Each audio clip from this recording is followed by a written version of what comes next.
De volta ao programa Mulher.com, a gente recebe hoje aqui um especialista em chás, Guilherme Leite. Mais uma vez, obrigada pela gentileza da participação, Guilherme. Eu agradeço.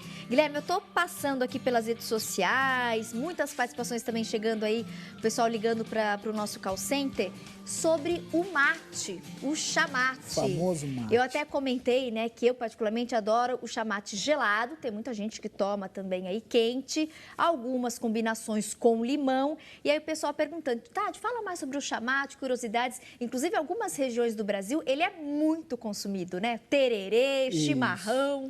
Na região centro-oeste, aquela região do calorzão, Mato Grosso do Sul, Mato Grosso, Goiás ali, ele é usado, é o famoso tererê, ele é gelado. E na região sul do país, ele é o chimarrão. Ele tem uma peculiaridade que é muito bacana. Inclusive, esses dias eu estava vendo uma reportagem sobre isso, sobre o efeito face ao controle do colesterol, utilizando a erva mate. Então, alguns testes que vêm sendo feitos, algumas pesquisas muito técnicas, onde demonstrou por essas pesquisas a baixa muito grande assim do colesterol em várias pessoas, independente do sexo.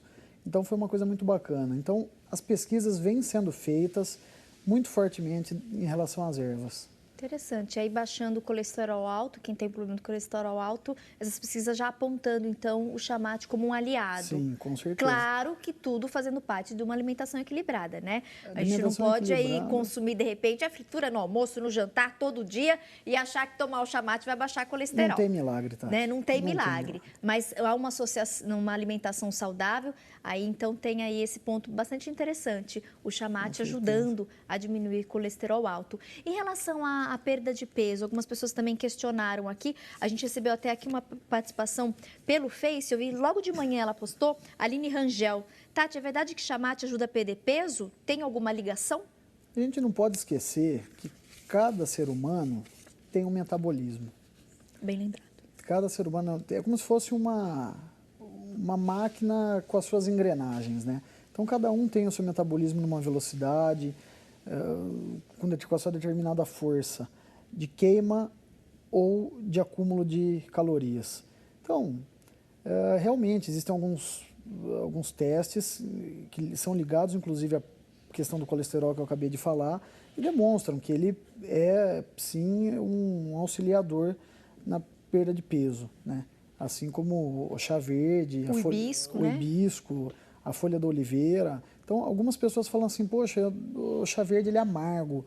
Realmente, ele é mais amargo, mas em contrapartida tem o hibisco que, além de ter esses princípios que tradicionalmente vêm sido usados para perda de peso, ele é aromático. Ele é muito gostoso de ser consumido, inclusive gelado. Eu falo, olha, experimente porque não tem como não gostar, viu? Vale a pena. Vale a pena. Você sabe que a gente recebe também aqui muitos especialistas da saúde, e aí num bate-papo, dia desses, com Edson Credidio, ele é doutor em ciência dos alimentos, ele é nutrólogo, e ele comentou também, eu achei muito interessante, quero até compartilhar agora com o público de casa, em relação ao chamate, como na intenção aí, na ajuda de combater os radicais livres. A gente sempre fala aqui, até citou recentemente os radicais livres, então ele vai envelhecendo as células do nosso corpo precocemente.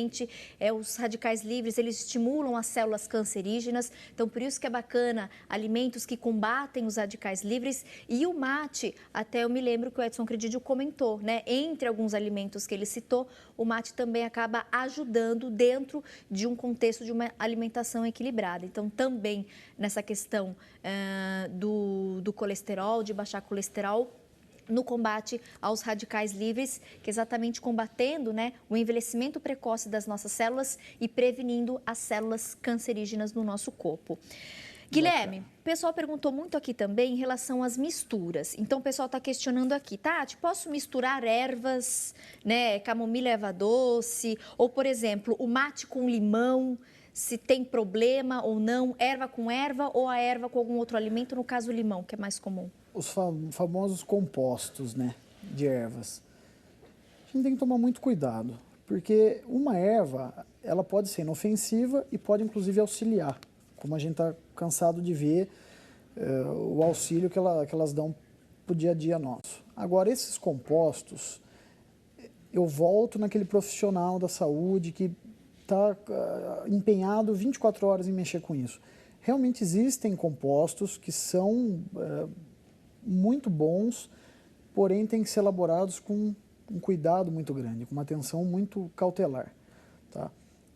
Via de regra, se tivesse que dar um conselho, eu falo, olha, te pergunto, conhece o que está fazendo? Sabe o que está fazendo? Mais ou menos. Então, parte para a erva in natura, consome chá por chá, sem fazer misturas mirabolantes. Né? Agora, a questão do limão. O limão ele entra mais como a gente sabe que ele ajuda a trabalhar a questão de queima de caloria, ele entra muito como um aromatizante, né? Então, não vai interferir, então posso misturar? Via de regra, ele não é para... A gente nunca ouvi falar que ele gerou algum efeito colateral. Pelo contrário, existem, salvo engano, dietas do limão, então ele não deve fazer mal, não.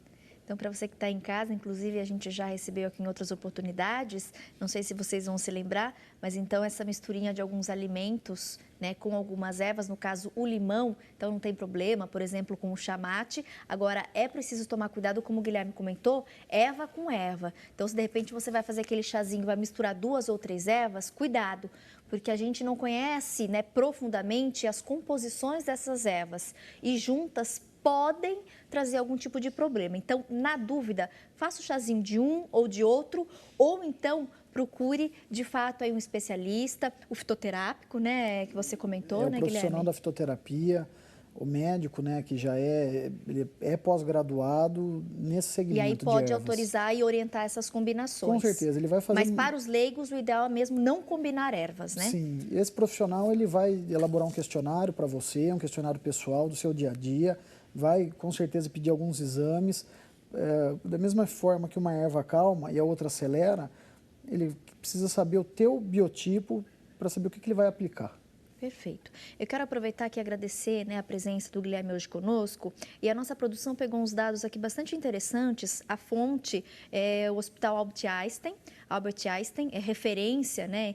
E aí eu achei muito bacana, eu queria compartilhar com vocês alguns tópicos. Então, em relação ao estímulo do apetite, camomila seria bacana, o chá de melissa, sálvia, calmantes, então o ideal para você tomar à noite antes de dormir, que eles ajudam mesmo a acalmar, capim-cidreira, hortelã, melissa.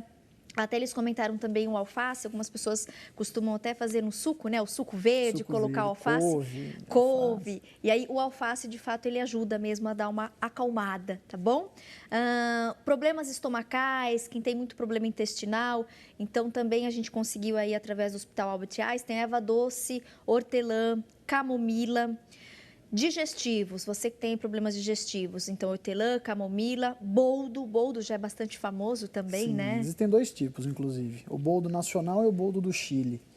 Então, os 2 têm a mesma finalidade e amargos. São amargos e ajudam nessa questão intestinal. Sim. Anti-inflamatórios, então a gente vê aí a combinação, inclusive, com o limão, tá bom? Então, aí o agrião, limão, hortelã, alecrim, cavalinha, que o Guilherme até comentou com a gente no bloco anterior. Cavalinha diurético, é anti-inflamatório. Temos aqui também, em relação ao estímulo do nosso intestino, a ameixa que a gente sempre ouve falar, né? Então, o alimento, a fruta, a ameixa. E aí também o chá de hortelã e erva doce.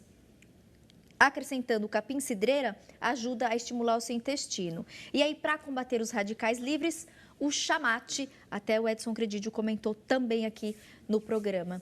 Guilherme, tem alguma observação que você queira aí compartilhar com o nosso público para a gente finalizar esse bate-papo? Olha, Tati, tem uma coisa que eu costumo levar para todo mundo.